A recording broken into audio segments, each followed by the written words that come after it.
until you make the unconscious conscious. It will rule your life and you will call it fate.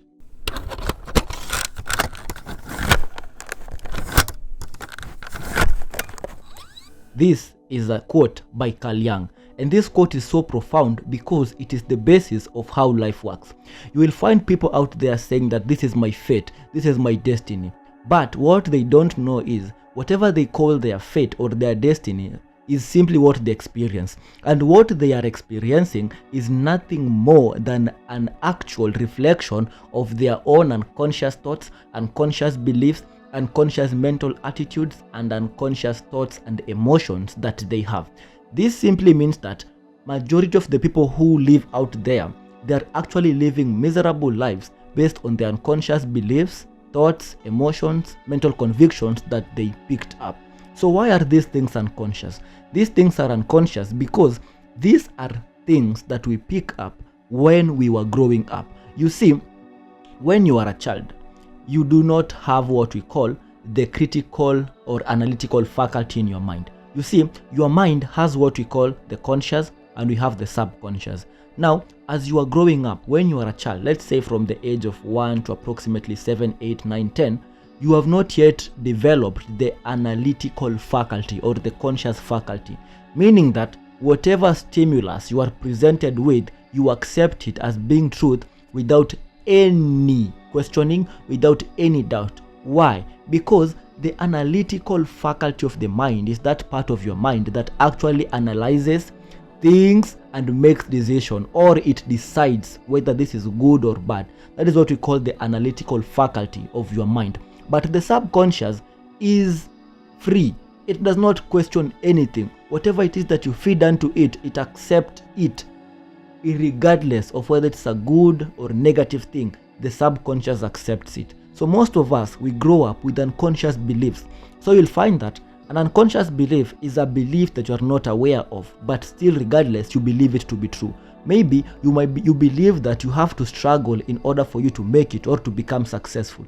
This might be an unconscious belief that is actually creating the boundaries, the limitations to whatever it is you can experience.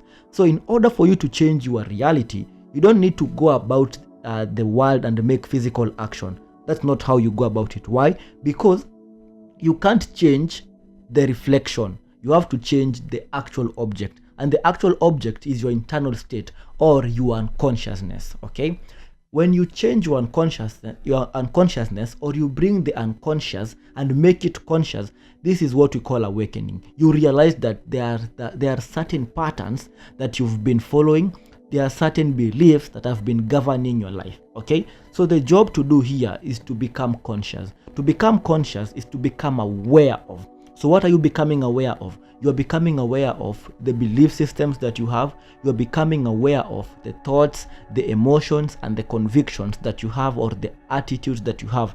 In other words, you're simply becoming aware of the false version, of the false image of who you think you are. This false image is the ego. So when you become aware of the ego, you can now have the ability to choose whether to step away from it or to continue living unto it. But without the power of awareness, you have no power of choice, or you have no power of free will. So most people out there think that they have free will, but they do not have free will. Why? Because they are unconscious. So consciousness comes through practicing what we call awareness. Now awareness is simply done by the act of being present in the moment. So most people out there are never present in the moment. They are either in their minds thinking about the past or the future.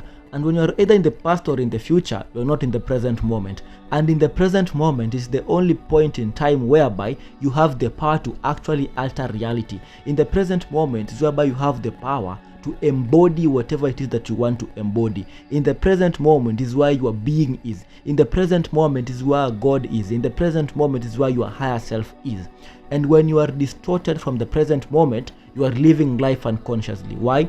Because you keep on bringing the past, and the past keeps on turning into the future. So your past becomes your future because of your unconscious habits or your unconscious thinking patterns. So with the practice of awareness through present moment, this simply means that You are there as the observing presence of the mind. Remember, on the lowest level, you normally think that you are the body. When you begin to raise your vibration, you realize that you're not the body, you are the mind that experiences the body.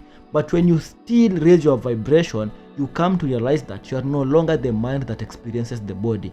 You are actually the experiencer of everything, not the mind, not the body, but actually everything as it is. And when you step into that experiencer, now you can watch what the mind does, because the mind is what actually creates this false image of who you think you are. It is the mind that creates these unconscious beliefs. So if you can watch the mind, then you can be able to know the unconscious patterns or unconscious thoughts that you normally have. And through a lot of watching, you start to detach from it. When you detach from something, it's like you're now separated from it. You're no longer that, you're simply observing it. This is why also affirmations are very important. When you say I am, you attach yourself into that thing. But when you step aside and then you say this is happening, don't say I am thinking of so and so. Don't say I am lacking so and so. Say such and such is happening at this moment. Such and such is arising at this present moment. This creates detachment. And when you detach from something, it has no power over you. So the more you now start to observe the mind, you will be aware when something pops up into your mind. When something comes up to your mind, because you are observing the mind, to observe the mind is to listen to that inner voice that keeps on talking and talking and talking and talking. To observe the mind simply means that you are completely focused on what is happening now, to the extent whereby when something pops up into your mind, you are completely present and aware of it. That is your job. Do that as often as you can. The more you do it, the more you start to bring the unconscious conscious. You start to realize what you normally think about most of the time. You begin to realize what you normally experience most of the time. And through these experiences and thinking, they shape up your internal state of consciousness. And this state of consciousness is directly mirrored to your reality. Hence, you experience what you are. That is why we say that you do not get what you want. You get what you are. And what are you? You are what you normally think about most of the time. You are what you normally feel, what you normally believe to be true. But when you detach from it, you can now decide to pick a completely different and new identity.